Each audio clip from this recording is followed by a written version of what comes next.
اعوذ باللہ من الشیطان الرجیم بسم اللہ الرحمن الرحیم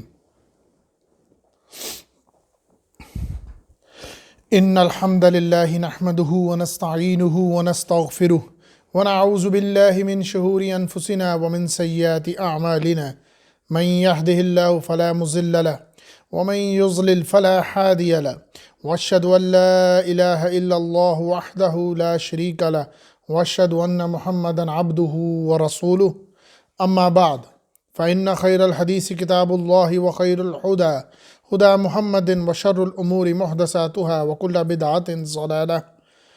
بسم اللہ الرحمن الرحیم رب اشرح لی صدری ویسر لی امری واحلل عقدۃ من لسانی یفقہوا قولی.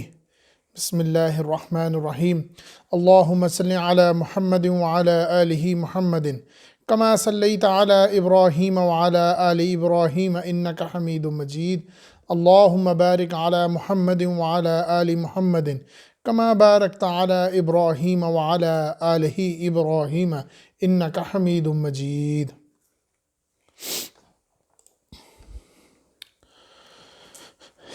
جیسے کہ آپ کو معلوم ہے کہ میری ایک تحقیق چل رہی تھی دین کی بنیادی پہلی 5 وحیاں جو آپ صلی اللہ علیہ وسلم کے اوپر نازل ہوئیں. وہ شروع کی وحیاں کون سی تھی؟ کیونکہ ایک نظام تھا جس کو اکھاڑنا تھا اور ایک بنیاد تھی دین کی جو بنی. وہ کون سی پہلی 5 وحیاں تھی؟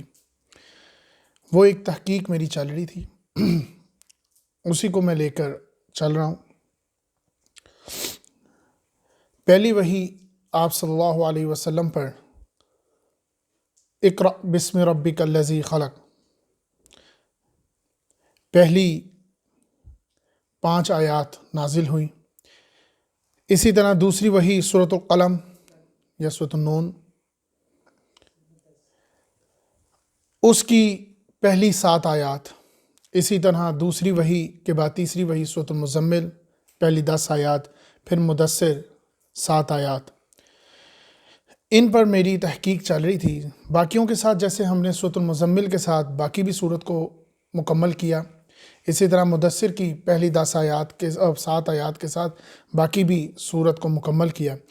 ہمارا پچھلا موضوع سورۃ القلم کی آیات چل رہی تھی پہلی، اس کو بھی اب ساتھ مکمل کریں گے تاکہ وحی کے ساتھ ساتھ پوری سورت بھی تشریح کر لی جائے اور بات سمجھ میں آ جائے.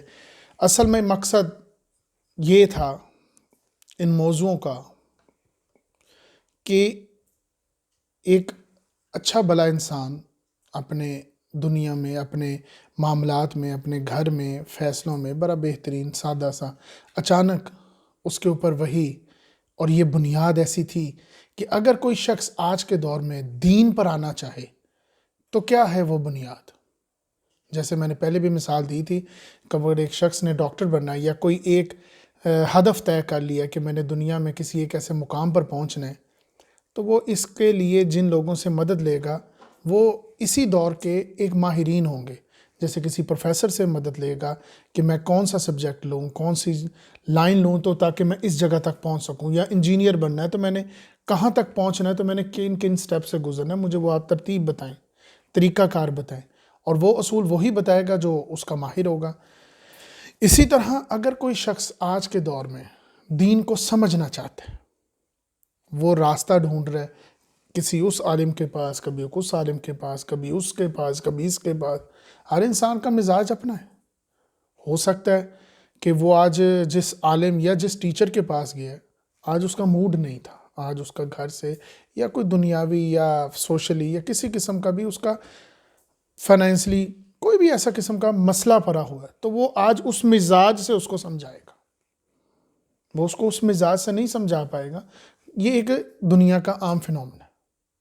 بڑی مشکل سے ہو سکتا ہے آج ٹیچر اس موڈ میں نہیں ہے، آج اس نے سخت الفاظ سمجھا دی ہیں، آج وہ اس موڈ میں نہیں، آج اس نے کسی اور موضوع میں بات کر دی، آج بات ہی کچھ اور کر دی.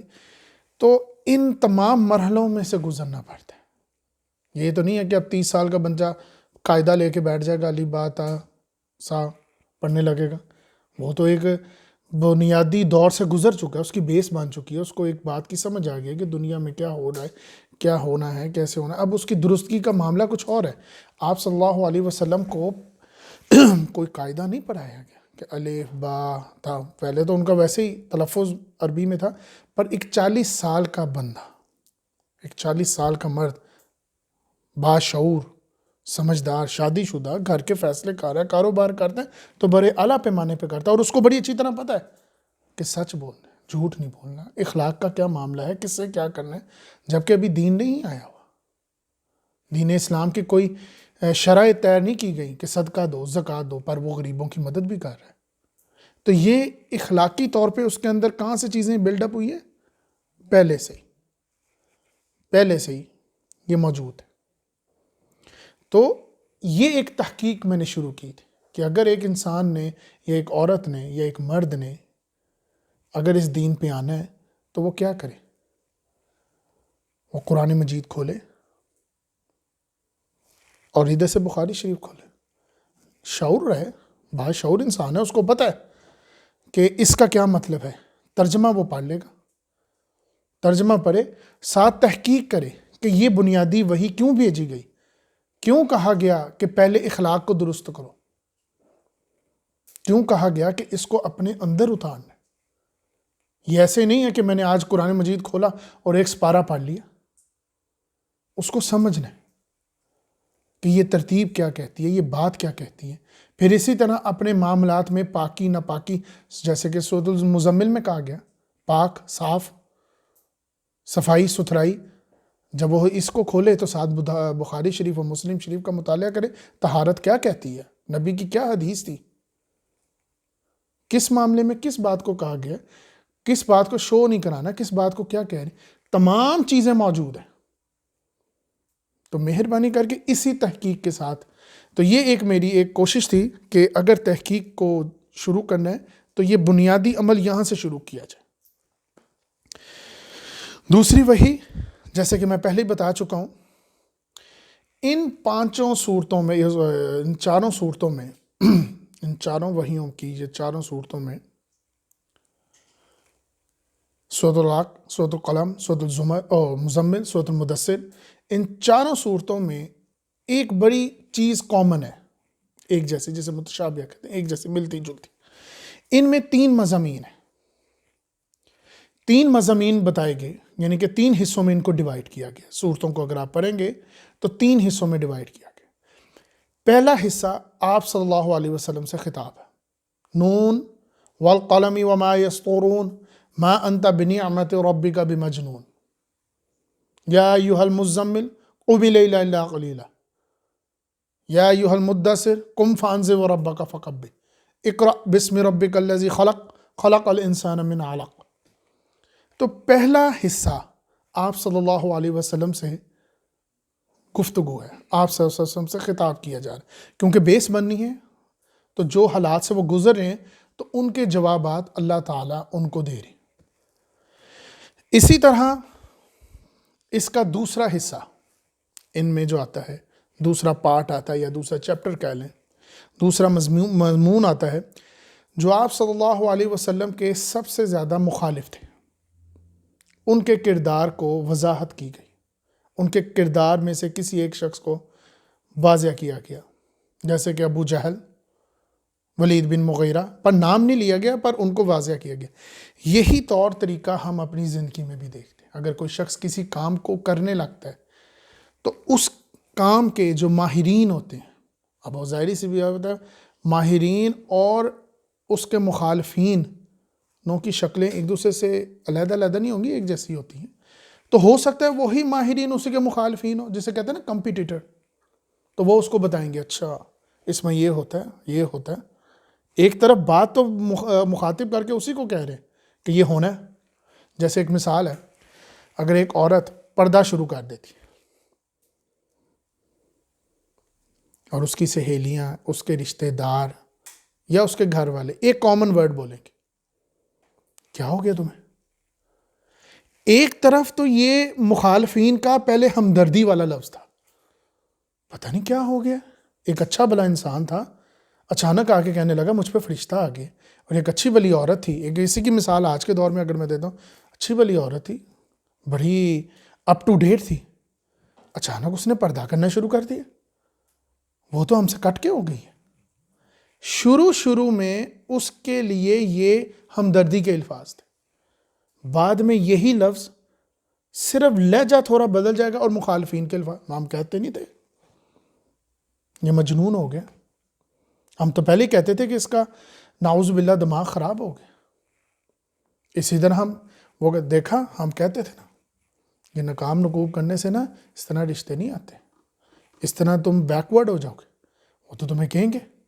اب ظاہر سی بات ہے جو بندہ نقاب کرے گا یا جو عورت نقاب کرے گی اس کو کئی مرحلوں سے گزرنا پڑے گا، منہ دکھا کے تو نہیں جانا۔ ظاہر سی بات ہے گرمی پڑ رہی ہے، جون جولائی کا مہینہ ہے، اس کو اس میں سے بھی گزرنا پڑے گا۔ بڑی پریشانی سا معاملہ پہ شادی بیاہ کا معاملہ ہے، لوگ کو کہیں گے بھائی تم نے یہاں تو اتنا مہنگا کپڑا نہ پہنا ہوتا، اور اگر پہنا تو دکھ تو رہا ہی نہیں۔ تو ایسے کئی الفاظ ہیں جو اس سے مخالفین، تو اس زمانے بھی اصل میں یہ مخالفین ایک طرف سپورٹیو بھی نظر آتے ہیں، دوسری طرف یہ مخالفین یعنی کہ حسد شکل بھی اختیار کر جاتے ہیں جب ایک انسان اچھے سے بہت اچھا بھی ہوتا ہے۔ یہ دنیا کا معاشرے میں اصول رہا ہے۔ تو یہ دوسرا مضمون ان مخالفین کے کردار کی نشاندہی کی جو کہ ظاہر سی بات ہے سمجھدار بھی تھے، اپنے لحاظ سے بادشاہ تھے، سردار جو تھے فیصلے کرتے تھے۔ تیسرا مضمون، ان چاروں صورتوں میں جو تیسرا مضمون آیا ہے وہ ہے آخرت کا۔ یہ بات حیرت انگیز ہے کیونکہ آج ہم نے ایک تو تیسرے مضمون کو ہی پڑھنا ہے۔ حیرت انگیز اس بات سے ہے کہ پہلی وحیوں میں توحید کو اتنا زیادہ زور نہیں دیا گیا جتنا آخرت پر دیا گیا۔ دیکھا جائے تو دین اسلام کا اصول دیکھا جائے تو دین کا بنیادی اصول تو توحید ہی ہے، پر حقیقت کیا تھی؟ حقیقت یہ تھی نہ تو وہ لوگ اللہ تعالیٰ کے منکر تھے اور نہ ہی اس کائنات میں آج کوئی اللہ تعالیٰ کا منکر ہے۔ اصل میں تو شرک تو یہ تھا ایک بڑا خدا ہے ایک چھوٹا خدا ہے۔ وہ بڑا خدا ہے، سارا کچھ دیتا ہے، ہر چیز دیتا ہے، ہر بات دیتا ہے۔ یہ وسیلے جو ہیں نا یہ بھی ہمارے خدائی بن کے، کچھ لوگوں نے اس زمانے میں کہنا شروع کر دیا جو فرشتے ہیں نا یہ اللہ تعالیٰ کی بیٹیاں ہیں۔ اسی طرح آج کے دور میں اگر آپ کسی کے ساتھ اچھائی کرتے ہو تو وہ اصل میں آپ کو اپنا ایک طرح کا خدائی بنا لیتا۔ نعوذ باللہ کون ہوگا، جیسے میں نے پچھلے موضوع میں بیان کیا کہ وہ کہتے تھے کون ہوگا جو ہمارے ہاتھ نہیں چومے گا، کون ہمیں سجدے نہیں کرے گا، بوسے نہیں دے گا، ہمارا تو یہ چلتا پھرتا کام بند ہو جائے گا۔ تو یہ لوگوں نے اصل میں اپنے وسیلے کو بھی خدا بنا لیے۔ اصل میں تیسرا موضوع آخرت پہ تھا، منکر تو وہ بھی نہ تھے۔ ان سے پوچھا جاتا، اسی بات کو واضح طور پر قرآن مجید میں بیان کر دیا گیا، وَلَئِن سَأَلْتَهُم مِّن خَلَقَ السَّمَاوَاتِ وَالْأَرْضَ لَيَقُولُنَّ اللَّهُ، سورۃ الزمر آیت نمبر 38۔ اگر تم ان لوگوں سے پوچھو گے محمد، اگر تم ان لوگوں سے پوچھو گے کہ آسمان اور زمین کس نے پیدا کی، تو یہ واضح زور سے بولیں گے اللہ۔ آج بھی یہی ہوتا ہے، کوئی معاملہ اللہ، تو پھر اللہ کے احکامات کو توڑا جاتا ہے نا۔ تو تیسرا موضوع اصل میں آخرت ہی تھا، اور یہ آخرت اسی وجہ سے تھا کیونکہ جب ایک انسان، اس کے اوپر میں پہلے بھی کیونکہ یہی موضوع کیونکہ مزمل میں بھی آ گیا تو میں نے اس کے اوپر بھی ایک بیان بتا دیا گیا تھا، مدثر میں بھی آ گیا، 33 نمبر آیات سے لے کے آنورڈ آگے تک میں نے اس کو بیان کر دیا گیا، اور سورۃ المزمل میں نے اس کی 6 قسمیں بھی بیان کی تحقیق کے ساتھ اور دلیل کے ساتھ قرآن مجید کی۔ جب آخرت انسان کے پاس ہوگی نہیں، ڈر ہی نہیں ہوگا کہ کوئی عمل ہونا ہے اور اس کا حساب بھی ہونا ہے، میرا احتساب ہونا ہے، تب کیا ہوگا؟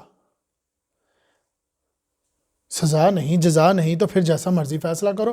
پھر حقیقت تو یہ ہے مفسرین کے مطابق جو انہوں نے اس بات کو انالیسس کیا، اور اسی بات کو میں سمجھتا ہوا آگے بیان کر رہا ہوں اور اسی بات کو تحقیق کر رہا ہوں کہ پھر توحید کا جو فلسفہ ہے وہ ایک دھندا، کاروبار بن جائے گا، وہ ایک شکل اختیار کر جائے گا۔ توحید اصل میں توحید نہیں رہے گی، وہ ایک کاروباری شکل اختیار کر جائے گی۔ جیسے مثال کے طور پر اگر انسان کا آخرت پر یقین ہی نہیں، آخرت ہونی ہی نہیں، تو پھر عشق رسول نعروں اور جلوس اور جلسوں میں ہی ہوگا۔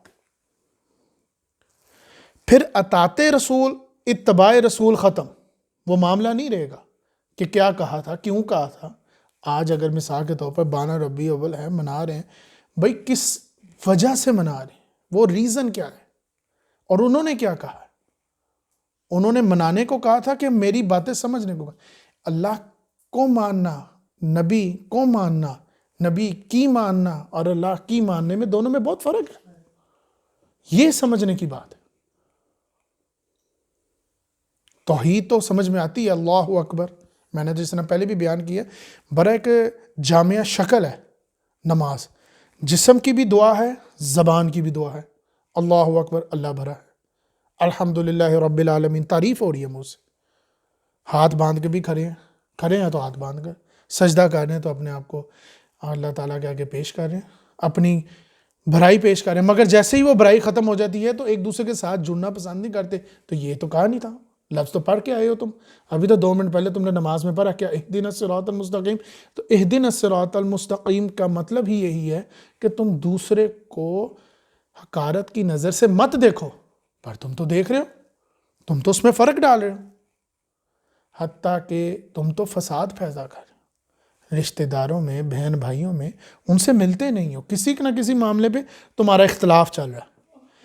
تو اصل میں ایمان بالآخرہ ان تمام صورتوں میں یہ بنیادی اصول رہا ہے کہ اگر آخرت کا یقین نہیں ہے، عمل درست نہیں ہوگا۔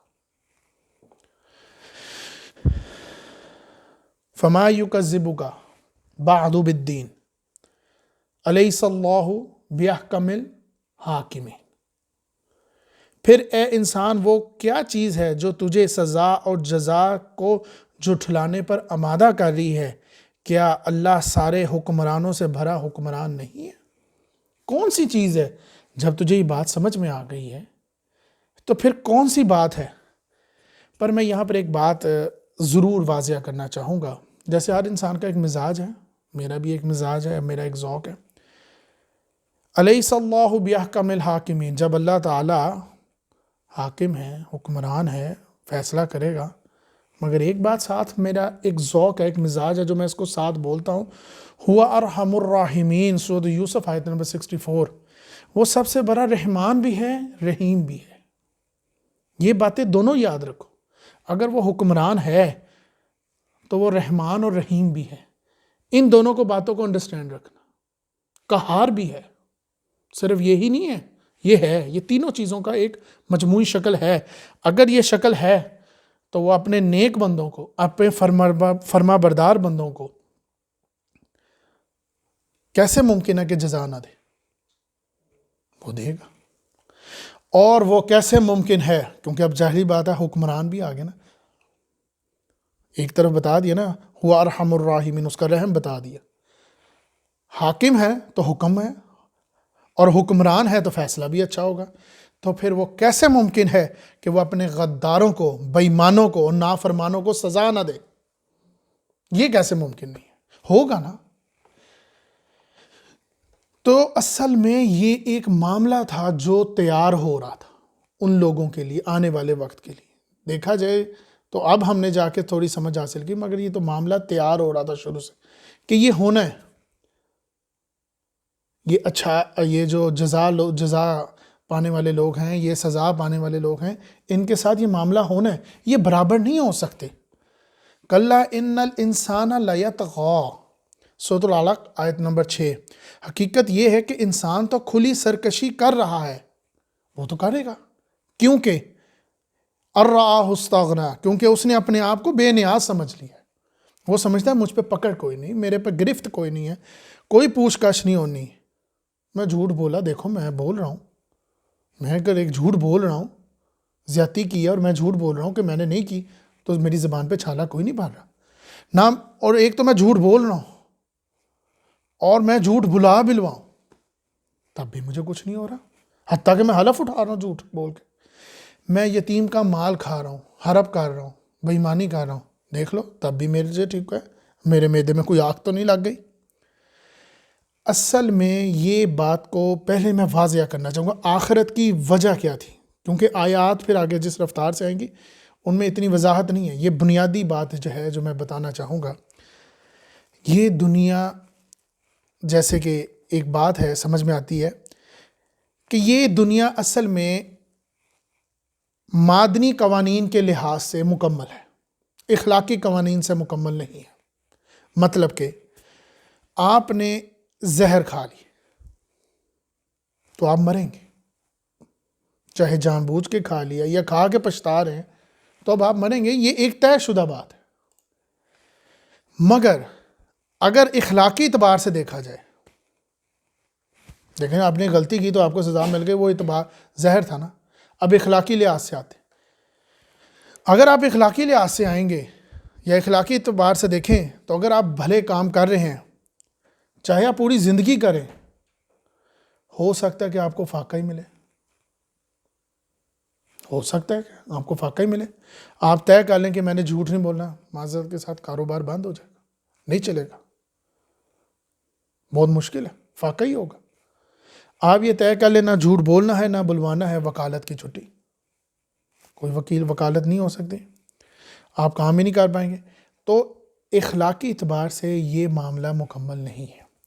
اس کی اچھی مثال میں نے پہلے بھی دی تھی کہ ہم نے ایک نظام قائم کر رکھا ہے کہ چوری کرے گا جو اس کو سزا ملے گی، جو زیادتی کرے گا اس کو سزا ملے گی، پر یہ قوانین واضح ہوتے ہوئے نظر نہیں آ رہے۔ امیر غریب کا خیال رکھے گا، بڑا چھوٹے سے تعاون کرے گا، چھوٹا بڑے پر شفقت سے طریقے سے احترام سے بات کرے گا، ورنہ یہ ہوتا ہوا نظر تو نہیں آ رہا۔ یہ جو آج کل ایک انڈیپینڈنٹ کے نام پر جو نظام ہم چلا رہے ہیں، لیونگ ریلیشن شپ کے نام پر، کہ شادی بیاہ نہیں ہم نے کرنا، بس ہم رہنا چاہتے ہیں ایک دوسرے کو اس انڈرسٹینڈنگ کے نام پر جو بے حیائی کا جھنڈا لے پھر رہے ہیں، وہ ہم نے ایک نظام قائم کر رکھا ہے۔ بعد میں پھر ایسی کئی عورتوں کے ہم نعوذ باللہ مشکل حالات دیکھتے ہیں کہ طلاق ہو کے بیٹھی ہیں، نکاح ہو گیا کئی سال، عورت اور مرد بغیر نکاح کے ملی جا رہے ہیں، بعد میں پھر اپنی، اور آج کل تو یہ بھی ہو رہا ہے کہ اپنی مرضی سے لا کے مرد کھڑا کر دیتی ہیں، یہ جی ہمارا، ہم نے اسی سے بیاہ کرنا ہے۔ تو بے حیائی کا معاملہ بہت چل رہا ہے۔ تو یہ ہم نے ایک نظام قائم کر رکھا ہے جس میں پولیس تھانہ یہ ایسی کئی چیزیں موجود ہیں، پر اخلاقی قوانین کے لحاظ سے یہ مکمل نہیں ہے۔ اس کی مثال میں نے پہلے بھی دی تھی، جیسے ایک بوڑھا آدمی جوان آدمی کو گولی مار دے تو ہم تو یہی کہیں کہ جی اس کو سزا دے دو، اگر ہو جائے تو کیا دے دو گے؟ زیادہ سے زیادہ کیا دے دو گے؟ پھانسی دے دو گے۔ مگر جو اس جوان آدمی کا نقصان ہوا، اس کی جوان بیوی اور چھوٹے چھوٹے بچے، معاشرے میں خرابی، تو یہ نظام اخلاقی طور پر قائم نہیں۔ اسی وجہ سے یہ آخرت کا معاملہ ہونا بہت ضروری ہے۔ یہی تھی وہ بنیاد کہ توحید پر اتنا زور نہ دیا گیا جتنا زور آخرت پہ دیا گیا۔ الی ربک الرجعی، سچ تو یہ ہے کہ تم اپنے پروردگار کی طرف لوٹو گے، یہ سچ ہے۔ سورۃ العلق آیت نمبر 8 کہ یہ ہونا ہے، یہ ہم پڑھ چکے ہیں۔ کس لیے؟ سیر سپاٹا کرنے، کوئی مزے کرنے؟ نہیں، سزا اور جزا کے لیے۔ اور یہ سزا اور جزا کے معاملے میں یہ معاملہ 1 منٹ یا 10 منٹ کا فیصلہ نہیں ہے۔ کمپیوٹرائز زندگی چل رہی ہے، یہ کوئی بٹن دباتے فیصلے نہیں ہونے۔ آگے میں اس کی لمبی تفصیل بیان کروں گا جو آپ کو سمجھ میں آئے گی کہ کس طرح سزا اور جزا کا معاملہ شروع ہوگا، ہونا ہے، وہ اینڈ پہ ہے۔ جیسے کہ دنیا میں ایک انسان نے قتل کیا، اس کو فلاں جیل میں رکھو، اس نے بڑا نقصان کیا، یہ میں بات ابھی بیان کروں گا۔ اصل میں یہی وہ نقشہ ہے جو پہلی 7 آیات میں، سورۃ القلم کی اس پہلی 7 آیات میں جو نقشہ کھینچا گیا، وہ آپ صلی اللہ علیہ وسلم سے گفتگو تھی، اور اس کے بعد جو دوسرا موضوع تھا وہ ان کے مخالفین کے، اس میں ولید بن مغیرہ تھے۔ نام نہیں لیا گیا پر اشارہ تقریباً ان کی تھا، کیونکہ ایک تو مال و دولت کے اندر لحاظ سے وہ بہت بڑے تھے، دوسرا ان کی اولاد بہت زیادہ تھی اور جو ان کے پاس رہتی تھی۔ اس کا مکمل نقشہ سورۃ المدثر میں کھینچ دیا گیا تھا۔ اور پھر ساتھ اگلا حصہ جب شروع ہوا، کیونکہ اب میں موضوع پہ آنے لگا ہوں، تو پھر اس کے بعد اللہ تعالیٰ نے ایک مثال کے طور پر، مثال دینے کے لیے، تمثیل باندھنے کے لیے کہا کہ وہ باغ والوں کا معاملہ نہ دیکھا تم نے، کہ انہوں نے رات کو اپنا باغ دیکھ کے آئے تھے، بڑا ہرا بھرا تھا، ہم تیاری کر کے آئے ہیں، صبح ہم جلدی جلدی جائیں گے، حتیٰ کہ اتنی جلدی جائیں گے کہ ابھی وہاں کے جو فقراء لوگ ہوں گے نا، ان کے اٹھنے سے پہلے چلے جائیں گے، کہیں وہ آ کے نہ کھڑے ہو جائیں، یعنی کہ معاملے کے ساتھ ساتھ حقارت بھی دکھا رہے ہیں۔ تو یہ ہم کام کریں گے جلدی جلدی، مگر جب وہ اٹھے تو دیکھا سب اجڑ گیا ہوا تھا، کوئی آگ آئی تھی آندھی کی شکل میں۔ یہ بات واضح ہے کہ یہ ایک عذاب تھا، آندھی کی طرح آتی ہے، اس میں آگ تھی، تو ان کا باغ اجاڑ کر لے گئی۔ تو ان میں سے ایک تھا جو ان کو سمجھاتا تھا کہ نہ کرو ایسا، میں کہتا ہوں اللہ کی تسبیح کر لیا کرو۔ تو آخرت کا عذاب، یہ تھی وہ فصل جو تم دنیا میں دوبارہ اگا لوگے، مگر آخرت کا عذاب ایسا نہیں ہوگا۔ اصل میں اللہ کے عذاب تو ہوتے ہی ایسے ہیں۔ اب آگے جو آیات شروع ہو رہی ہیں آنورڈ 34 آیات سے آگے تک اب میں چلوں گا۔ اب جو بات ہو رہی ہے وہ عذاب کے برعکس بات ہوگی۔ اب عذاب کے برعکس کیا بات ہے؟ جزا۔ جزا کن لوگوں کی؟ جو نیک لوگ تھے۔ اب ان کی طرف بتایا جا رہا ہے کہ دیکھو تم نے عذاب والوں کی باتیں تو سن لی ہیں، اب میں تمہیں بتاتا ہوں جن کو میں نے جزا دینی ہے، اب ان کو فائدے شکل میں کیسے ملیں گے۔ میں نے پھر بات بتائی، ہو سکتا ہے کہ دنیا میں آپ کو زندگی فاقہ ہی ملے، آگے میں بیان کروں گا اور بڑی خوبصورت بات بتاؤں گا۔ جیسے میں نے ہمیشہ کی طرح کہا کہ ہر بیان اگر آپ اپنے دل میں اتار لیں تو انسان ایک دروازہ بند کر دے۔ پچھلی دفعہ بھی میں نے ایک بڑا خوبصورت بات بتائی تھی، میرے مطابق تو بہت ہی خوبصورت تھی، اس بار بھی ایک دروازہ بند ہوگا انشاءاللہ۔ بسم اللہ الرحمن الرحیم۔ ان للمتقین عند ربہم جنات النعیم، البتہ متقین کے لیے ان کے پروردگار کے پاس نعمتیں ہیں باغوں کی شکل میں۔ پہلے میں اس کی چھوٹی سی بیان کر دوں بخاری شریف کی شکل میں۔ اللہ تعالیٰ اور آپ صلی اللہ علیہ وسلم فرماتے ہیں کہ جب نیک لوگ جنت میں داخل ہو جائیں گے، جب ان کو سٹیمپ مل جائے گی جاؤ تم پاس ہو، جاؤ اللہ کا کرم ہو گیا تم پہ، تو وہ جہاں پر رہیں گے وہاں پر ان کو باغ ملیں گے، بہت بڑے بڑے باغ۔ وہ اللہ تعالیٰ سے گفتگو کریں گے، پوچھیں گے کہ یا اللہ یہ باغ، یہ جگہ، یہ کہاں سے آیا؟ تو اللہ تعالیٰ فرمائیں گے یہ تیرے وہ اعمال تھے جو تو دنیا میں کرتا تھا۔ وہ اللہ تعالیٰ سے پوچھیں گے کہ یا اللہ ہم نے تو اتنے بڑے بڑے اعمال تو کیے ہی نہیں تھے جتنا بڑا تو نے ہمیں باغ دے دیا۔ تو اللہ تعالیٰ فرمائیں گے میں حساب رکھتا ہوں، میں حساب رکھتا ہوں، میں ایک نیکی کی جزا تجھے 70 گنا بھی دیتا ہوں اور 700 گنا تک بھی دیتا ہوں۔ تو یہ تیرے وہ اعمال ہیں، وہ اپنے ان اعمالوں میں، ان نیکی باغوں میں پھیریں گے۔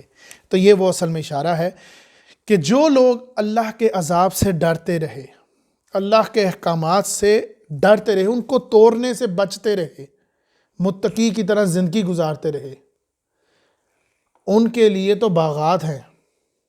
اور وہی بات آگے آ رہی ہے، افنجعل المسلمین کالمجرمین، بھلا کیا ہم فرما برداروں کو اور مجرموں کو برابر کر دیں گے؟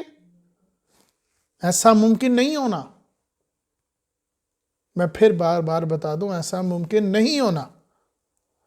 اللہ تعالیٰ نے آج سے کئی سال پہلے انسان کو کیا دیا تھا، کتنی نعمتیں تھیں، کیا ہمارے پاس فون، لائٹ، اے سی اور یہ بڑی بڑی چھتیں اور بڑی بڑی گاڑیاں، یہ بڑے بڑے نظام، یہ چھوٹی چھوٹی بٹن دباتے ہوئے مائکرو ویو اوون، یا یہ جو بھی نعمتیں اللہ تعالیٰ نے دی ہیں، یہ کیا تھی ہمارے پاس؟ تو تب ہمیں 10 گنا زیادہ اللہ تعالیٰ کا شکر ادا کرنا تھا۔ آج یہ نعمتیں آ گئی ہیں تو آج یہ 10 کے آگے ایک 0، تو یہ 100 گنا زیادہ اللہ تعالیٰ کا شکر ادا کرنا پڑے گا۔ کیا ہم اتنا شکر ادا کر رہے ہیں؟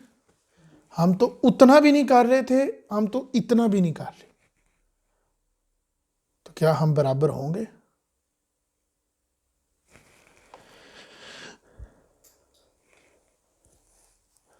تو کیسے برابر ہوں گے؟ نہیں، حقیقت تو یہ ہے کہ وہ نفع میں رہ جائیں گے۔ اگر آخرت کا معاملہ نہ ہو تو کون نفع میں ہوگا؟ مخالف، جھوٹے۔ انہوں نے دنیا میں بھی مزے کیے، جھوٹ بولا، بے حیائی کی اور منافع میں رہ گئے۔ یہ تو بڑا الٹا سا سودا ہو گیا۔ اور جو دھوئے وہ تو پھونک پھونک کے زندگی گزارتے رہے. تو یہ ایسا نہیں ہونا. یہ مثال واضح طور پر ہے، اور یہی نقشہ دیا جاتا ہے جو میں پہلے بھی بیان کر چکا ہوں، اور آگے 2 آیات میں پھر آئے گی. اس کی لمبی تفصیل سورۃ القاف میں ہے کہ جن لوگوں کو اللہ تعالیٰ نے نعمتیں دی، چاہے وہ دولت کی شکل میں ہو، اولاد کی شکل میں ہو، یا حیثیت کی شکل میں ہو. اولاد بھی بہت بڑی دولت ہوتی ہے. تاریخی میں ان کی یہ ایک سب سے بڑا مسئلہ رہا ہے کہ انہوں نے یہ سوچ لیا کہ وہ کہتے تھے کہ اچھا ٹھیک ہے، آخرت مان لیتے ہیں، آخرت ہوگی. ہمیں اللہ تعالیٰ نے دنیا میں یہ دولت، یہ حیثیت، یہ اقتدار، یہ جو عیش و آرام کی زندگی ہمیں دے رکھی ہے، اس کا مطلب یہ ہے کہ وہ ہم سے راضی ہے، تو وہ ہمیں دے رہا ہے نا. کون دیتا ہے؟ اللہ ہی دیتا ہے نا. تو دیکھو دے تو رہا ہے، ہم راضی ہیں تو ہمیں دے رہا ہے نا. تم تو یہاں بھی ٹٹ پونجیے ہو، تم وہاں پر بھی وہی رہو گے. تم یہاں پر بھی جوتے ننگے پاؤں پھیر رہے ہو، تم وہاں پہ بھی ننگے پاؤں پھیرو گے. یہ دیکھو ہم تو مل رہے ہیں نا. کون دیتا ہے؟ تو انہوں نے اس قدر توحید کا غلط مطلب نکالا تھا. یہ آج کے دور میں بھی یہی ہو رہا ہے. وہ کہتے تھے کہ ہمیں اللہ تعالیٰ نے یہ سب کچھ جو دے رکھا ہے، کس نے دیا ہے؟ اللہ تعالیٰ نے دی ہے نا. اس کا مطلب یہ ہے کہ وہ ہم سے راضی ہے. تو یہ غلط عقیدے کو نفی کرنے کے لیے آگے آیات آ رہی ہے، اور اس کی لمبی تفصیل سورۃ القاف میں ہے. پھر کبھی موقع جو آئے گا موقع انشاءاللہ تو اس کو بیان کریں گے. اس کا ایک مکمل کہانی ہے، ایک لمبی تفصیل ہے جو بیان کی گئی ہے. ما لکم کیف تحکمون، تمہیں کیا ہو گیا ہے، تم کیسی باتیں کرتے ہو؟ کیا تم مجنون ہو؟ تم پاگل تو نہیں ہو گئے؟ تمہارا دماغ تو نہیں خراب ہو گیا؟ ام لکم کتاب فیہ تدرسون، تمہارے پاس کوئی کتاب ہے جس میں سے یہ تم نے نکال کے پڑھ لی ہے کہ جو کچھ تمہیں دنیا میں مل رہا ہے وہی تمہیں آخرت میں بھی ملے گا؟ جو تم اس جگہ پر پھر رہے ہو ایسے اس طرح بڑے اقتدار میں، کیا تمہارا کوئی حساب نہیں ہوگا؟ تم حساب کے بغیر ہی بہت آسانی سے اور اسی سے عیش و آرام، اسی ٹھاٹھوں کے ساتھ تم اس طرف سے کوئی تمہارے پاس آسمانی کتاب ہے جس میں یہ لکھا ہے؟ کوئی نبی ہے جس نے یہ بولا ہے اِنَّ لَكُمْ فِيهِ لَمَا تَخَيَّرُونَ، کہ تمہیں وہاں بھی وہ کچھ ملے گا جو تم یہاں پسند کرتے تھے. تمہیں وہی کچھ ملے گا جو تم پسند کرتے تھے. ام لکم ایمان علینا بالغۃ الی یوم القیامہ، یا تم نے ہم سے کوئی قسم، قیامت کے دن کی کوئی قسم اٹھا رکھی ہے ہم سے کہ ہم تمہیں کچھ نہیں کریں گے. ان لکم لما تحکمون، کہ تمہیں وہی کچھ ملے گا جو تم طے کر رہے ہو. یہ بار بار اسی آیت کو دہرایا گیا کہ تم نے کوئی عہد لے رکھا ہے مجھ سے، کوئی قسم اٹھا رکھی ہے کہ تم جو چاہو گے تمہیں ملے گا. نہیں. سلہم ایہم بذالک زعیم، اے پیغمبر ان سے پوچھو ان میں سے کون ہے جس نے اس بات کی ضمانت لے رکھی ہے. اب یہ دیکھو کتنے سخت الفاظ ہیں، شاید وہ سختی میرے الفاظ میں آج نہیں ہے، کہ ان سے پوچھ لو ان کے پاس ہے کوئی ضمانت، کوئی ہے جو ان کو یہ کہے کہ آخرت میں تمہارے ساتھ کچھ نہیں ہونا، کوئی پکڑ نہیں ہونی، پھیری جاؤ جیسے پھیر رہے ہو، بے حیائی کی طرح، بے پردگی کی طرح، بے لگاموں کی طرح پھیری جاؤ، کوئی کچھ نہیں ہوگا. نہیں نہیں نہیں. اس کی مثال تو میں تمہیں دے چکا ہوں کہ تم کچھ سوچتے ہو. ابھی تو تم رات کو اپنا باغ دیکھ کے آئے تھے، ہرا بھرا، پھلوں سے لدا ہوا. سورۃ القاف میں تو باغ کی جو خوبصورتی بیان کی گئی ہے اس کو تو میں بیان نہیں کر سکتا، پر میں چند لفظوں میں ضرور بتاؤں گا. ایک باغ، انگوروں کا باغ، خوبصورت ہوتا ہے انگوروں کا باغ، اور اس کو چاروں طرف سے گھیرا گیا. قرآن مجید میں آیا کہ اس کو کھجوروں کے درختوں نے ایک بار کی طرح روکا ہوا کہ کبھی کوئی تیز آندھی آ جائے نا تو یہ انگوروں کا باغ جو ہوتا ہے نا کمزور پودا ہوتا ہے، تو آندھی کو روکنے کے لیے انہوں نے یہ کھجوروں کا درخت لگائے، اور بیچ میں ایک نہر پھر رہی ہے، اور اس نہر کے دونوں طرف اور بھی کھیتی باڑی ہے. تو کیا خوبصورت جگہ ہے. بڑی بات ہوتی ہے نہر کے دونوں طرف ایک بندے کی زمین ہو، تو یہ بڑی خوبصورتی ہے. تو ایک دن آیا تو وہ اجڑ گیا. سچ تو یہ ہے کوئی شریک نہیں اس کائنات میں جو آخری فیصلہ ہوگا وہ اللہ کا ہوگا۔ اور آگے اب جو آیات آ رہی ہیں اس سے پہلے میں ایک بات واضح کرنا چاہوں گا۔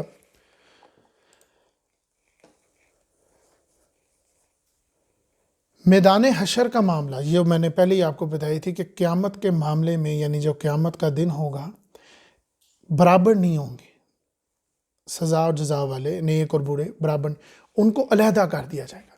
مفسرین کے مطابق اس کو چھنی بولا گیا کہ یہ چھنیاں لگی ہوں گی چھاننے کے لیے، یہ پہلے چھوٹے پھر بڑے پھر اس سے بڑے، یہ علیحدہ علیحدہ ہوتے چلے جائیں گے، علیحدہ علیحدہ۔ تو یہ کچھ مفسرین کے مطابق چھنیاں لگی ہیں۔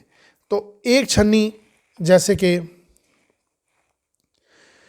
اور ایک اور بات ہے کہ قیامت کے لیے جو حشر کا میدان لگے گا وہ اسی دنیا، اس زمین پر لگے گا۔ وَجَاءَ رَبُّكَ وَالْمَلَكُ صَفًّا صَفًّا، اور تمہارا پروردگار قطاریں بنوائے گا، صفوں کی شکلیں، صفوں کی طرح، یعنی لائنوں میں لوگ کھڑے ہوں گے اس میدان حشر، اس زمین پر۔ میدان حشر یہاں ہی ہوگا، اللہ تعالیٰ اور اس کے فرشتے زمین پر اتریں گے، یہاں پر فیصلہ ہوگا سارا معاملہ، یعنی کہ دنیا کا معاملہ دنیا میں ہی طے ہوگا، یہاں پر ہی طے ہو جائے گا۔ اور قرآن مجید کے اندر اس کی بڑی لمبی وضاحت آئی ہے سورۃ القیامہ میں کہ حشر کا میدان میں تمام لوگ جو کھڑے ہوں گے وہ کسی ایک درجے، نیک لوگ جو کھڑے ہوں گے وہ کسی ایک درجے اپنے رب کو دیکھ رہے ہوں گے۔ حشر کے میدان میں وہ نیک لوگ، ابھی فیصلہ نہیں ہوا، ابھی سٹارٹنگ ہوئی ہے، تو وہ نیک لوگ اپنے رب کو دیکھ رہے ہوں گے۔ اس کی وضاحت سورۃ القیامہ میں ہوئی، وجوہ یومئذ ناصرہ الی ربہا ناظرہ، اس دن بہت سے چہرے شاداب ہوں گے اور اپنے پروردگار کی طرف دیکھ رہے ہوں گے، یعنی کہ وہ خوش ہوں گے۔ آیت نمبر 22، 23، 24 اور 25 کہ ان کے چہرے خوشگوار ہوں گے، مسکراہٹیں ہوں گی کہ آج ہمیں اللہ کی طرف سے اعزاز ملے گا، شاباشی ملے گی۔ یہ بات ان کی دل گواہی دے رہے ہوں گے کہ آج کچھ اچھا معاملہ ہوگا۔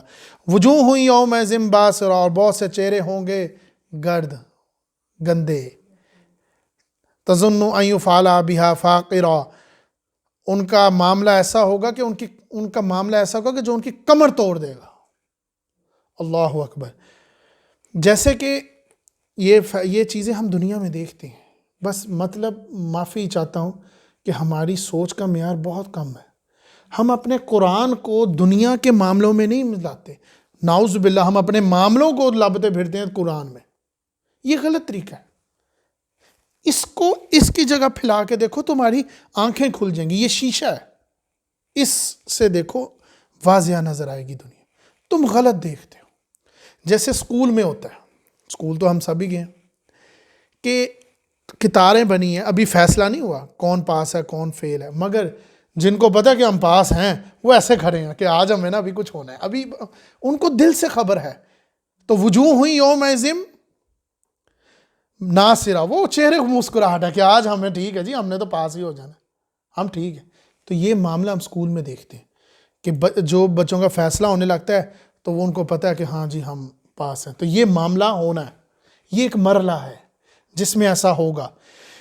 یوم یکشف عن ساق ویدعون الی السجود فلا یستطیعون، جس دن ایک پنڈلی کھولی جائے گی، ایک بوڑی کھولی جائے گی، کچھ ایسا معاملہ ہوگا، ان کو سجدے کے لیے بلایا جائے گا۔ یہ ایک چھنی ہے، تو وہ سجدہ نہیں کر سکیں گے۔ کون؟ نافرمان۔ یہ ایک تجلی ہے اللہ تعالیٰ کی، جو ان میں سے ایک تجلی ہے۔ جیسے کہ ہم نے ایک تجلی کا بھی سنا ہے، کل صراط، ایک یہ بھی تجلی ہے۔ یہ ایک چھنی ہے کہ ایک اللہ تعالیٰ پنڈلی کھولیں گے کہ آؤ سجدہ کرنے والے۔ یہ کون لوگ ہوں گے؟ جو اللہ تعالیٰ کا دنیا میں سجدے کرتے تھے، وہ وہاں سجدہ کرنا چاہیں گے تو سجدہ نہیں کر سکیں گے، ان کی کمر اکڑ گئی ہوگی، اللہ تعالیٰ ان سے سجدے کی توفیق لے چکا ہوگا۔ اب وہاں وہ نہیں ہو سکتا کہ میں جھوٹ بولوں گا، میں جھٹلاؤں گا ضرور، اور اللہ تعالیٰ دلیل دکھائے گا، جھوٹ نہیں میں بول سکوں گا۔ اب وہ کام میں نہیں کر سکوں گا جو میں دنیا میں نہیں کرتا تھا۔ میں سنتا تو تھا اللہ تعالیٰ ایک ہے، اللہ کے احکامات یہ ہیں، اللہ تعالیٰ کہتا ہے پردے کرو، مرد کو کہتا ہے بے حیائی سے بچو، اپنے آپ کو دین کو سمجھنے کی کوشش کرو، اس کو چلاؤ۔ وہ یہ کام نہیں کرتا تھا، باقی وہ سارے کرتا تھا، وہ آخرت میں بھی نہیں کر پائے گا۔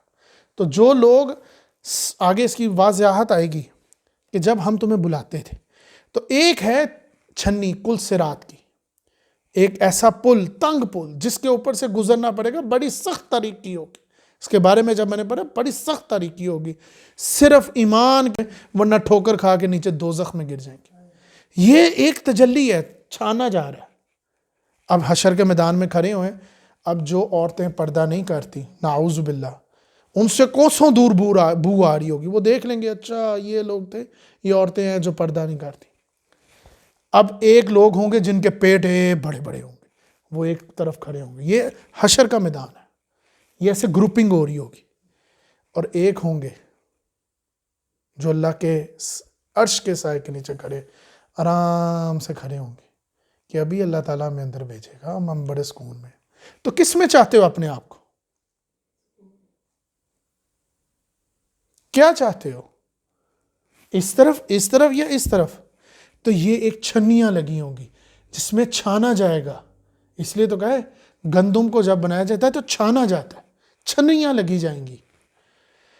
خاشیۃ ابصارہم ترہقہم ذلہ، ان کی نگاہیں جھکی ہوں گی شرم کے مارے، اور ان کے چہروں پر ذلت تھوپ دی جائے گی کہ یہ ہے تمہاری ذلت۔ وَقَدْ كَانُوا يُدْعَوْنَ إِلَى السُّجُودِ وَهُمْ سَالِمُونَ، اس وقت جب ہم ان کو سجدے کے لیے بلاتے تھے، صالحون الصلاۃ، وہ جب بلاتے تھے حی علی الصلاۃ، تب یہ نہیں آتے تھے۔ نماز کے لیے بھی کی بات نہیں کر رہا میں، اوورال بات کر رہا ہوں۔ احکامات کے لیے آوازیں دیتے تھے آؤ، تو تب یہ پتہ کیا کہتے تھے؟ آج ہم سے یہ ہم نہیں یہ بوجھ اٹھا سکتے۔ تو یہ آج بھی اسی وجہ سے سجدوں میں نہیں جا سکیں گے، یہی ان کی اصل وجہ ہے۔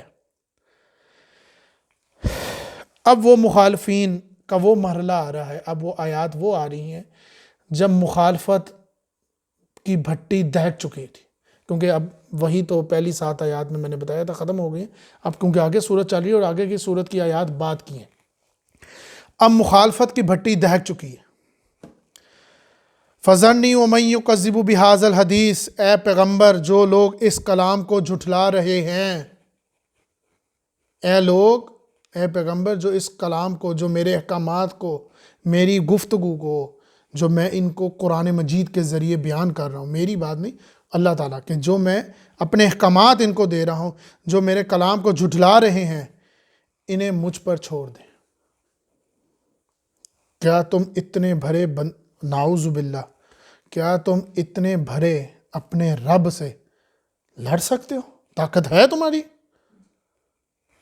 تو اے نبی تم ان کی مخالفت سے پریشان مت ہو، اے نیک لوگوں جو تم دین پر اب آ رہے ہو، اے عورتوں جو تم نیک معاملات پر آج شروع ہونے لگے ہو، تم لوگوں کی مخالفت سے پریشان مت ہونا، ان کی مخالفت تمہیں کوئی نقصان نہیں پہنچا سکتی۔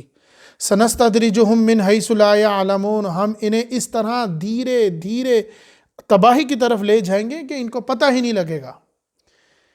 ایک مجرم سوچتا ہے کہ میں نے تو سب کچھ کر لیا، مجھے تو کچھ نہیں ہوا، جو میں آج کے دور میں کہتا ہوں، اور یہ آج کے دور میں بڑی اعلیٰ مثال ہے جو میں دیتا ہوں، کہ ایک انسان ہے جو نیکی کی طرف جا رہا ہے، ایک عورت ہے جو نیکی کی طرف جا رہی ہے، اور ایک مرد یا ایک عورت برائی کی طرف جا رہی ہے، تو وہ دیکھتی ہے کہ اس کو تو اللہ تعالیٰ اور نعمتیں دے رہا ہے، اس کے تو ہاتھ اور ڈھیل دے رہا ہے، اس کو تو چھوٹ مل گئی ہے، میں تو تھوڑا سا نہ کام کرتا تو مجھے تو پکڑ لیتے ہیں،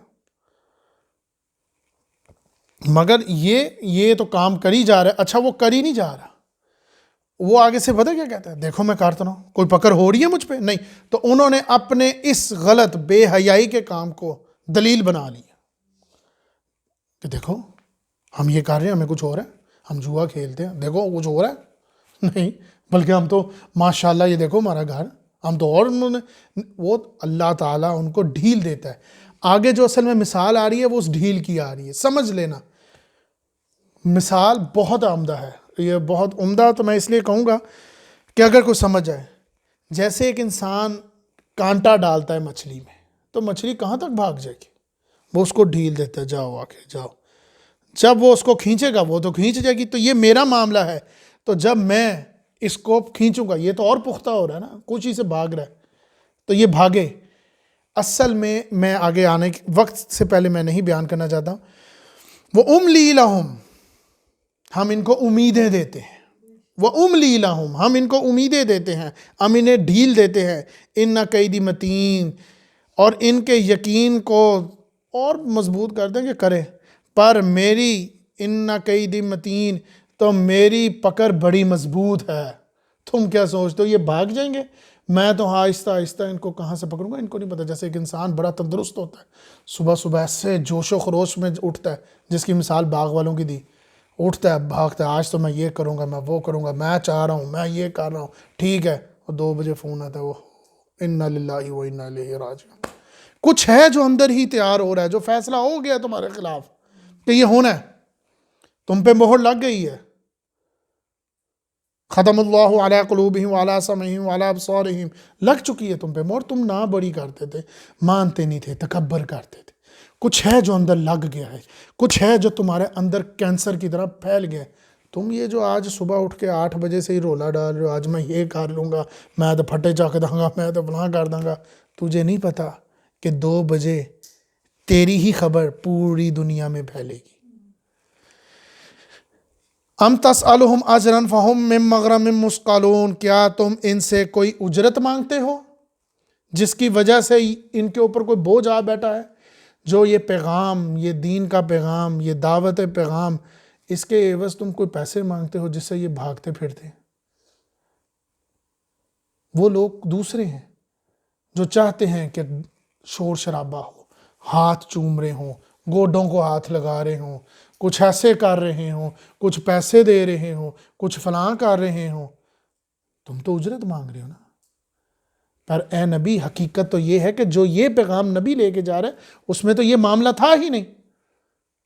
تم جو کسی کو نیکی کی بھلائی کا معاملہ دے رہے ہو، مشورہ دے رہے ہو، اب مشورہ تو امانت ہے، پر تم کیا کہہ رہے ہو؟ تو کون آج کہے جی ہم کیوں کسی کے معاملے میں بولیں؟ یہ سب سے بڑی آج آپ کو یہ دلیل ہے. ام تسألہم اجرا فہم من مغرم مثقلون، تو یہ ان لوگوں کے لیے دلیل ہے جو یہ کہتے ہیں ہم کسی کے معاملے میں نہ بولیں. ان کو کہو باز آ جاؤ. تم اجرت مانگتے ہو کسی سے؟ کیوں نہ تم کسی کے معاملے میں بولو، بتاؤ ان کو کہ یہ غلط ہے، یہ صحیح ہے. تمہارا بھائی ہے، تمہاری بہن ہے، تم کہاں سے بھاگتے پھرتے ہو؟ ام عندہم الغیب فہم یکتبون، یا ان کے پاس غیب کا علم ہے جسے وہ لکھ رہے ہیں. اب آخری حصہ آتا ہے سورت کا. اب جب آخری حصہ آیا ہے تو ابھی کچھ دیر پہلے جو میں نے آیات آپ کو بتائی ہیں اس میں نے ان لوگوں کا ذکر کیا ہے جو ڈھیل پہ ہیں، جو ڈھیل مانگتے ہیں. تو اب ان کا آگے معاملہ شروع ہوگا کیونکہ آخری حصہ ہے. فَاصْبِرْ لِحُکْمِ رَبِّكَ وَلَا تَكُنْ كَصَاحِبِ الْحُوتِ، عرض کر دو کہ تم اپنے پروردگار کے معاملے میں صبر کرو، صبر سے کام لو، اور اس مچھلی والے کی طرح نہ ہو جانا. وَلَا تَكُنْ كَصَاحِبِ الْحُوتِ، اس مچھلی والے کی طرح مت ہو جانا. اِذْ نَادَاهُ وَهُوَ مَكْظُومٌ، جب انہوں نے غم سے گھٹ گھٹ کر ہمیں پکارا. اب میں آپ کو اس معاملے پر لاتا ہوں جس پر میں نے بیان کیا تھا کہ ہر بیان، ضروری نہیں ہے ہر بیان، یہ تو میری اپنی سوچ ہے، مگر میں تو صرف یہ کہوں گا کہ شاید 114 صورتیں شاید یہی کام کرتی ہیں کہ انسان کے 114 دروازے بند ہوتے ہوں گے، یا شاید اس سے بھی زیادہ. کچھ صورتیں تو بہت ہی لمبی ہیں نا، سورۃ البقرہ، سورۃ العمران، شاید اس میں زیادہ دروازے ہوں. پر میرا مشاہدہ یہ بولتا ہے کہ ہر صورت ایک دروازہ تو بند کر رہی ہے اگر آپ دل سے پڑھو. تو یہ ہے وہ اب دروازے کا حصہ میرے مشاہدے کے مطابق، مفسرین کے مطابق، لوگوں کے ہوگا، پر میرے مطابق یہ وہ دروازے کا معاملہ اب شروع ہونے والا ہے. تو اس سے پہلے میں وضاحت کر دوں، نون، نون کا عربی زبان میں مطلب ہے مچھلی، وہ مچھلی والا جس کے بارے میں قرآن مجید میں سورۃ الانبیاء میں واضح طور پر آیا ہے، وہ نون والا، وہ مچھلی والا. ہو سکتا ہے تحقیق کے مطابق میری، جو مجھے علم ابھی تک پتہ لگا ہے، کہ پہلے عربی زبان میں یہ جو حروف ہیں، الف با تا سا جیم ہا خا دال، یہ کسی چیز کو وضاحت کراتے ہیں. جیسے نون جب میں نے یہ پڑھا تو پتہ لگا نون کا مطلب اگر مچھلی ہے تو کیسے نون ہے، تو وہ نون ایسے نہیں ہے، وہ نون تھوڑا ایسے ہے، اور نقطہ بیچ میں نہیں ہے، رائٹ سائڈ پہ۔ یہ ایک مچھلی کی آنکھ کو متشابہ کرتا ہے۔ با اصل میں ایک دیوار کو بتاتا ہے کہ یہ میری کشتی کی دیوار ہے۔ الف جس کے اوپر زبر بھی آتی ہے، یہ اسی طرح کئی چیزیں ہیں جو اپنی اپنی چیزوں کو بیان کرتی ہیں۔ تو ایک شکل کو بیان کرتا ہے کہ ایک پھن مارا ہوا شکل ہے، یہ ایک اپنی اپنی چیزیں بیان ہے جو میں نے تحقیق میں پڑھی ہے، تو دیکھیے۔ پر نون کا مطلب مچھلی، یہ بات واضح ہوئی، قرآن مجید میں تو ہو گئی، پر میں نے جب تحقیق کیا تو اس طرح کے کئی چیزیں مجھے ملیں۔ تو نون مچھلی والا، مچھلی والے سے کیا مراد ہے؟ حضرت یونس علیہ السلام۔ یہ واحد رسول تھے جن سے خطا ہوئی تھی، گناہ نہیں۔ خطا سے مراد یہ ہے جیسے کہ میں نے کہیں ایک نشانہ لگایا ہو ہرن پر، تو میں نے جب چھوڑا تو اس کے آگے غلطی سے کوئی مرد آ گیا، میرا ارادہ قتل نہیں تھا اس کو، پر غلطی سے نشانہ، غلطی سے تیر اس کو لگ گیا، تو گناہ نہیں ہے، یہ ارادہ قتل نہیں ہوتا، خطا ہو جائے، غلطی ہو گئی۔ تو یہ حضور، یہ ایک رسول تھے جن سے، واحد رسول تھے جن سے خطا ہو گئی تھی۔ اور وہ خطا کیا تھی؟ وہ خطا یہ تھی کہ قانون ہے کہ جب کہا جاتا ہے اذهب الى فرعون انه طغى، کہ فرعون کے پاس چلے جا کیونکہ وہ اب سرکشی میں پڑ چکا ہے، سورۃ النازعات آیت نمبر 17۔ تو جب یہ قانون ہے اللہ تعالیٰ کا کہ جب کسی رسول کو کہا جاتا ہے کہ وہاں جاؤ تو وہ وہاں چلا جاتا ہے، مگر وہاں سے تب تک نہیں نکل سکتا جب تک خاص طور پر ان کو اجازت نہ مل جائے، وہ وہیں رہیں گے۔ وہ اپنے ساتھیوں کو بھیج سکتے ہیں پر وہ خود نہیں نکل سکتے۔ تو اب کیونکہ دروازے کی میں نے بات کی ہے تو یہ وہ معاملہ ہے، تو وہ وہاں سے خود نہیں نکل سکتے۔ جیسے کہ مکی دور میں آپ صلی اللہ علیہ وسلم نے اپنے صحابہ سے کہا کہ اگر یہ ظلم، یہ تشدد تم سے برداشت نہیں ہوتا تو تم چلے جاؤ یہاں سے، حبشہ کی طرف چلے جاؤ، تو خود نہیں وہ جا سکتے۔ اسی طرح یہ معاملہ مدینے میں بھی ہجرت کے وقت آپ صلی اللہ علیہ وسلم نے اپنے صحابہ سے کہا مدینہ ہجرت کر جاؤ، مگر خود نہیں گئے۔ حضرت ابو بکر صدیق رضی اللہ عنہ آپ صلی اللہ علیہ وسلم کے پاس آئے، پوچھے یا رسول اللہ اجازت مل گئی ہے؟ آپ صلی اللہ علیہ وسلم فرمایا ابھی نہیں۔ پھر کچھ دنوں کے بعد آئے اور آ کے پوچھا یا رسول اللہ اجازت مل گئی ہے؟ آپ صلی اللہ علیہ وسلم نے فرمایا ابھی نہیں ملی۔ عرب میں دوپہر کے وقت تاریخ کے اندر آتا ہے کہ اس ٹائم کوئی کسی کو ملنے بھی نہیں جاتا تھا، بازار بند، دھوپ ہوتی تھی یا گرمی کا معاملہ ہوتا تھا تو بازار بند، دکانیں بند، سب کچھ بند ہوتا تھا۔ ایک دن اچانک آپ صلی اللہ علیہ وسلم، حضرت عائشہ رضی اللہ عنہ دیکھتی ہیں کہ آپ صلی اللہ علیہ وسلم اپنے منہ پر، اپنے چہرے مبارک کے اوپر چادر لپیٹ کر چلے آ رہے ہیں۔ تو آ کر حضرت ابو بکر صدیق رضی اللہ عنہ وہ بھی تشریف فرما تھے، آپ صلی اللہ علیہ وسلم آئے، آ کے کہا حضرت ابو بکر صدیق کو اجازت مل گئی ہے۔ حضرت ابو بکر صدیق رضی اللہ عنہ بڑی امید کے ساتھ، امیدی پہلو کے ساتھ، بڑے خوش ہو کے کہ آج تو مجھے شاباش ملے گی۔ یہ معاملہ میں اکثر جگہ پڑھتا ہوں کہ وہ اسی کوشش میں تھے کہ آج مجھے شاباش ملے گی، اچھا مجھے یہاں پر، وہ وہاں پر بھی ایسے ہی معاملہ، تو آج مجھے شاباش ملے گی۔ تو اس کے لیے انہوں نے کہا کہ یا رسول اللہ میں نے 2 اونٹنیاں تیار کر رکھی ہیں، کافی کھلا پلا کے موٹی تازی کر رکھی ہیں تاکہ سفر میں ہمیں پریشانی نہ ہو۔ ایک اونٹنی حضرت عائشہ کی رضی اللہ عنہ کی، آپ صلی اللہ علیہ وسلم نے فرمایا ٹھیک ہے ایک اونٹنی میں استعمال کروں گا پر میں اس کی قیمت ادا کروں گا۔ دیکھو میں پھر بار بار بتاؤں کتنا سخت معاملہ ہے، پریشانی کا دور ہے، بھاگم بھاگ ہجرت کا معاملہ ہے، گرمی کا معاملہ ہے، اور اتنی پریشانی کے باوجود حضرت ابو بکر صدیق رونے لگ پڑے، کہنے لگے یا رسول اللہ میرے ساتھ بھی یہی معاملہ پیش آئے گا؟ آپ صلی اللہ علیہ وسلم نے فرمایا کہ میں ان کی حد تک ان کوشش ہوتی تھی کہ وہ کسی کا بھی احسان نہ لیں.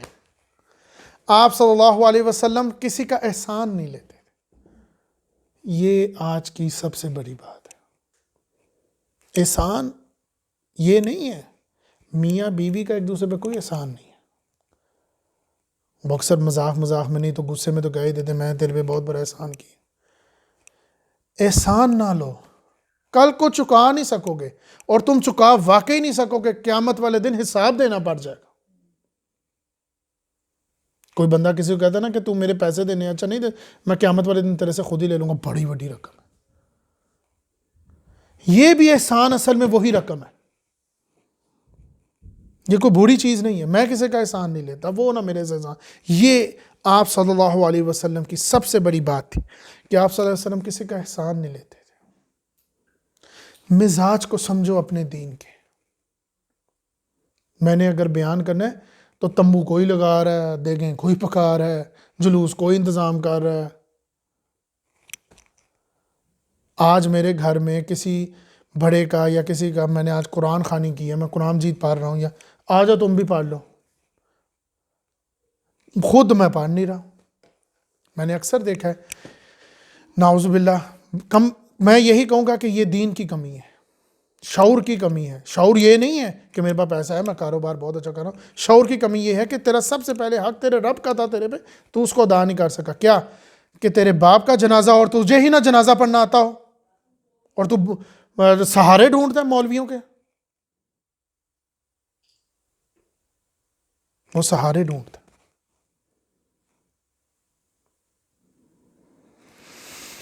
تو حضرت یونس علیہ السلام نے اس بات کو طے کر لیا کہ میں اس قوم کو دعوت دے رہا ہوں، پر یہ تو اڑ گئی ہے، حتیٰ کہ اب ان کے اوپر عذاب آنا ہی ہے، اور عذاب کے اثرات بھی نظر آ رہے ہیں.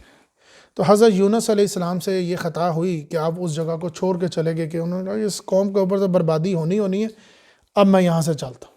تو آپ وہاں سے چل پڑے کشتی میں بیٹھ کے، اور ان کے ساتھ ان کے جو چند ساتھی تھے وہ بھی بیٹھ کے. اس قوم کا یا اس دور کا یہ کہہ لیں کہ یہ تھا کہ جب کشتی ڈگمگائے تو اس کا مطلب یہ ہے کہ کوئی شخص ہے جو ہم میں اپنے، کوئی غلام ہے جو اپنے مالک سے بھاگا ہوا ہے. یہ ان کا ایک آپ کہہ سکتے ہو اندازہ تھا، ان کا ایک طریقہ کار تھا کہ کشتی جب ڈگمگائے گی نا دریا میں تو اس کا مطلب ہے کہ ہم میں سے کوئی ایسا شخص ہے جو اپنے مالک کی اجازت کے بغیر اس میں آیا ہوا ہے. تو انہوں نے اپنے طریقے سے جو بھی کنہ اندازی کی نام نکلایا حضرت یونس علیہ السلام کا، ان کو اٹھا کے انہوں نے پانی میں پھینک دیا، یہ دریا میں پھینک دیا. ان کو مچھلی نے نگل لیا. اب وہ ظاہر سی بات ہے مرد کو نگلنے کے لیے ویل مچھلی ہوگی کوئی اتنی بڑی، وہ تو بہت بڑی سٹوریج ہوتی ہے. فَالْتَقَامَهُ الْحُوتُ سورۃ الصافات آیت نمبر 142. پھر ان کو ان مچھلی نے نگل لیا. یہ ایک مکمل صورت ہے جس میں مکمل بیان ہوا ہے. تو وہ مچھلی نے جب ان کو نگلا تو آپ ان کی پیٹ میں، کیونکہ ظاہر سی بات ہے ان کو تو آپ ان کے پیٹ میں رہ کر، کیونکہ کچھ وقت تھا جو اندر اللہ تعالیٰ نے آپ کو توفیق دی، تو آپ نے لا الہ الا انت سبحانک انی کنت من الظالمین اس آیت کا، اس دعا کا ورد کیا. تو اس میں ورد کرتے رہے، کافی عرصے تک ورد کرتے رہے. پھر ایک وقت آیا کہ مچھلی نے ان کو نگل دیا، ایک دریا کے کنارے لا کے اگل دیا، ان کو نگل دیا، اگل دیا. اللہ تعالیٰ نے یہاں پر ان کو ایک نعمت نوازی، ایک ایسا پودا جس کو معلوم کر کے پتہ لگا الدین کا پودا، الدین کا پودا جس کو آگے قرآن مجید میں بھی بیان کیا گیا. الدین کا ایک ایسا پودا ہے، اس کا نام ہے الدین. ایک پھل ہے، ایک ایسا پھل ہے جو میٹھا پھل ہے، جس کے پتوں میں ایسی اللہ تعالیٰ نے قدرت ڈالی ہے کہ اس کے ارد گرد کوئی کیڑے مکوڑے نہیں آ سکتے. تو اللہ تعالیٰ نے ان کے نیچے ان کو طاقت دی، وہ کھاتے تھے، کیڑے مکوڑے نہیں آتے کیونکہ ان کی ظاہر سی بات ہے جسم گل گیا ہوا تھا. تو یہ مکمل بیان پھر کبھی میں آپ کو ساتھ بیان کروں گا. تو اصل میں وہ اس وجہ سے پھر اللہ تعالیٰ نے ان کو تندرستی عطا فرمائی. لولا ان تدارکہ نعمت من ربہ لنبذ بالعراء وہو مذموم. اگر ان کے پروردگار کا فضل نہ ہوتا تو وہ ان کو سنبھال نہیں لیتے اور ان کو اس میدان میں آ کر اللہ تعالیٰ جس میدان میں ان کو پھینک دیتا، اللہ تعالیٰ کا فضل نہ ہوتا تو وہ کام نہ ہوتا. ظاہر سی بات ہے جسم تھوڑا گل گیا تھا، اندر کا جو سسٹم تھا ان کو جسم کو گلا رہا تھا. فاجتباہ ربہ فجعلہ من الصالحین، پھر ان کے پروردگار نے انہیں دوبارہ مخاطب کیا اور انہیں صالحین میں شامل کر دیا، یعنی کہ دوبارہ ان کو ان کے کاموں میں ڈال دیا. اصل بات جو بتانی تھی یہ قصے کے اندر وہ تھا صبر. وہ صبر تھا. نبی محمد صلی اللہ علیہ وسلم کا جو میں نے آپ کو قصہ بتایا اس میں تھی اپنے نفس کے اوپر، اپنے انسان کے اوپر اس چیز کا اعتبار کہ میں نے کسی کا احسان نہیں لینا، صرف اپنے رب کا. اور صبر جو حضرت یونس نے کیا. اور صبر کا معاملہ میں ہمیشہ کہتا ہوں کہ انسان بہت جلدی میں ہے، انسان بہت ہی جلدی میں ہے. کچھ چاہتا ہے کہ ابھی میں نے دعا مانگی ہے آمین اور یہ سارا کچھ ہو جائے. تو آپ صلی اللہ علیہ وسلم فرماتے ہیں کہ جب یہ دعائیں تمہاری اس طرح کام کرنے لگ پڑیں تم تو رب کو بھول جاؤ گے. تو انسان تو واقعی بھول جاتا ہے. خوشی کے معاملے میں کہاں رب نظر آتا ہے، غم کے معاملے میں ختم، اور یہ دعائیں اور یہ وہ تو دے گئے فلاں دینے لگ پڑتا ہے. خوشی کے معاملے میں نہیں دیتا. کیا دیتا ہے؟ شادیوں کے معاملے میں ہم جتنے خرچے اپنے شادی بیاہ اور ان کپڑوں اور ان کے فیشنوں کے اوپر لگا دیتے ہیں. اچھا ہم فیشن نہیں کرتے، ہم بے حیائی کا اڈا کھولتے ہیں. آؤ کپڑوں کو کم کر کے ایک دوسرے کو دکھاؤ، دیکھو وہ اس غیر عورت کو دیکھو، وہ غیر مرد کو دیکھو. تو آپ اس کو دعائیں دینے آئی ہیں اس دولہا دلہن کو؟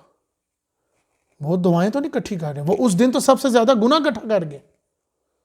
سنت نبی کی نبھاتے نبھاتے وہ کیا کر رہی ہیں؟ کوئی پردگے کا معاملہ نہیں، بے حیائی کا معاملہ. عورتوں کو علیحدہ کیا جائے، مردوں کو علیحدہ کیا جائے، گانے بیاہ سے بچا جائے، سنت کے مطابق نکاح کیا جائے، اس کے مطابق شادی بیاہ کیا جائے. پر وہاں تو بے حیائی چل جاتی.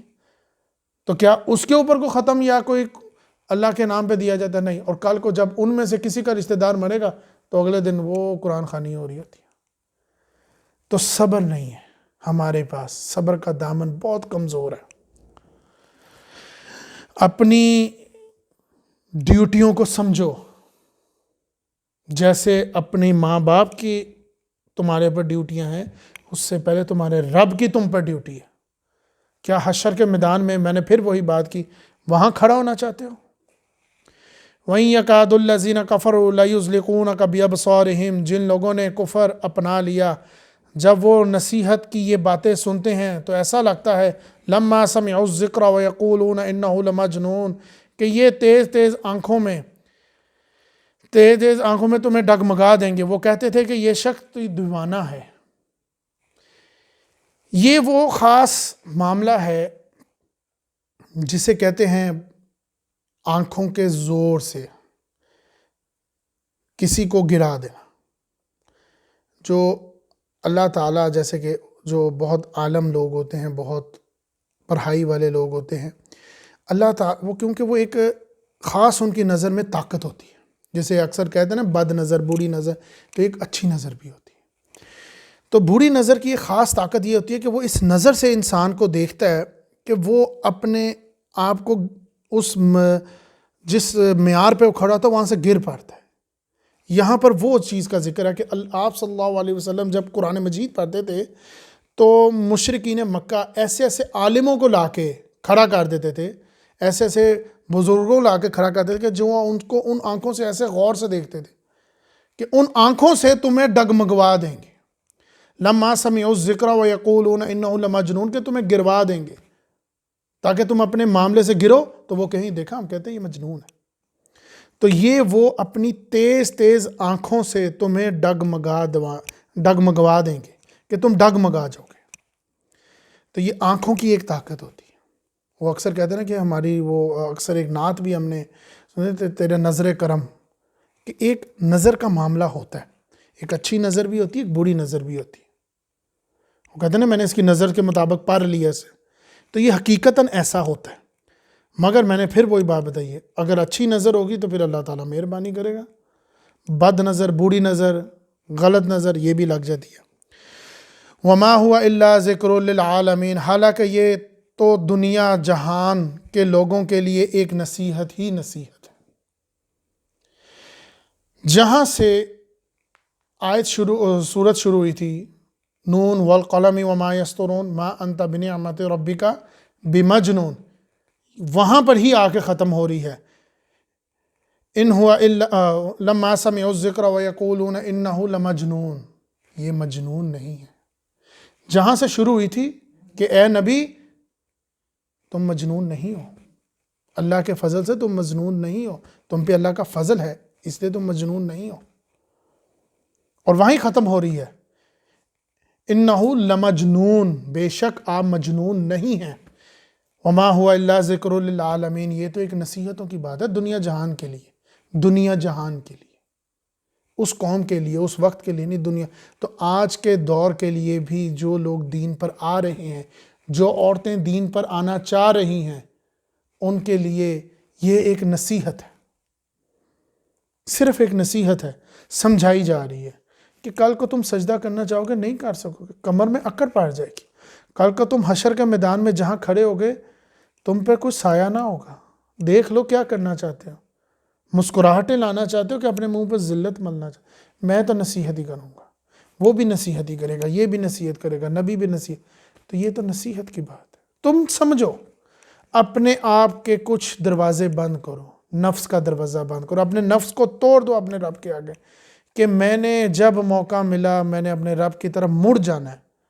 آج یہ میں نے کانوں میں جو بے حیائی کے گانے سننے میں نے نہیں سننے، میری آنکھیں جو بے حیائی دیکھتی ہیں میں نے نہیں، تو یہ تم ہو جو نسل کو تبدیل کرو گے، نسل نہیں تبدیل کھڑی نہیں ہو جائے گی وہ آج میں بدل گئی، نو، ایک بڑی مشکل سے، میں نے پھر وہ بتایا کہ مہر بھی تب لگتی ہے جب نہ کرتے کرتے انسان تکبر کے لیول پہ پہنچ جاتا ہے، تکبر سے حسد پہ آ جاتا ہے اور حد سے آگے نکل جاتا ہے، پھر موڑ لگ جاتی ہے۔ اسی طرح کسی کا دادا یا کسی کا پردادا 10 نیکیاں اپنے آگے ٹرانسفر کر گیا، 100 برائیاں بھی تھی نا، 10 نیکیاں تھیں، 10 سے وہ آگے 20 چلی گئیں، 20 سے 30، آہستہ آہستہ آہستہ آہستہ کہیں اس کا ایک بچہ جا کے دین پر چل پڑا۔ یہ ایسے معاملہ چلا، یہ ایسے نہیں ہوا کہ اچانک وہ چل پڑا، وہ یقیناً جس طرح کہتے نہیں ہیں کہ یہ تمہارے نسل میں ہے، یہ تمہاری نسل میں معاملہ چل رہا ہے، یہ پیچھے سے آ رہا ہے، آپ کو یہ جو شوگر ہوئی ہے، آپ کو جو یہ بیماری ہوئی ہے، یہ آپ کے فادر کو بھی تھی؟ نہیں جی۔ آپ کے گرینڈ فادر کو تھی؟ اچھا جی۔ آپ کے ہسبینڈ کو تھی؟ وہ کہیں نہ کہیں سے لنک ڈھونڈتے ہیں، یہ بھی وہی معاملہ ہے کہ تمہیں لنک، یہ معاملہ نیکی کی طرف کہ باپ نے 10 نیکیاں آگے دے دی، کچھ تھا جو آگے دے کے چلا گیا، باقی نہیں دے کے گیا، کچھ معاملہ تھا جو کر گیا، اب وہ آگے دے، اب وہ اس کو موقع ملا کہ درستگی کا، کہ میں نے درست ہونا ہے، اب وہ موقع ملا، اب یہ اس کی اپنی سمجھ ہے کہ اس موقع کو سمجھے یا اس کو گوا دے۔ تو اللہ تعالیٰ تو قرآن مجید میں فرماتا ہے کہ ان کے اوپر جب عذاب آئے گا تب جا کے یہ سمجھیں گے، جب ان کا باپ، دادا، بیٹا، بیٹی، بہن کوئی ایک مرے گا، خامد مرے گا، تب جا کے یہ سمجھیں گے، یہ تب بھی نہیں سمجھیں گے۔ تو وما هو الا ذکر للعالمین، تو یہ تو ایک نصیحت کی بات ہے کہ جو اللہ کی راہ پر چلتے ہیں وہ مجنون نہیں ہوتے، جو حق بات میں نے آپ کو بیان کی، اللہ تعالیٰ اس کو سمجھنے کی توفیق عطا فرمائے اور اس پہ عمل کرنے کی توفیق عطا فرمائے، اور کسی کا احسان لینے سے اللہ تعالیٰ ہمیں حد تک بچنے کی توفیق عطا فرمائے، اور اللہ تعالیٰ ہمیں ان تمام نصیحتوں کے مطابق اپنے آپ کو درست ہونے کی توفیق عطا فرمائے۔ السلام علیکم ورحمۃ اللہ وبرکاتہ۔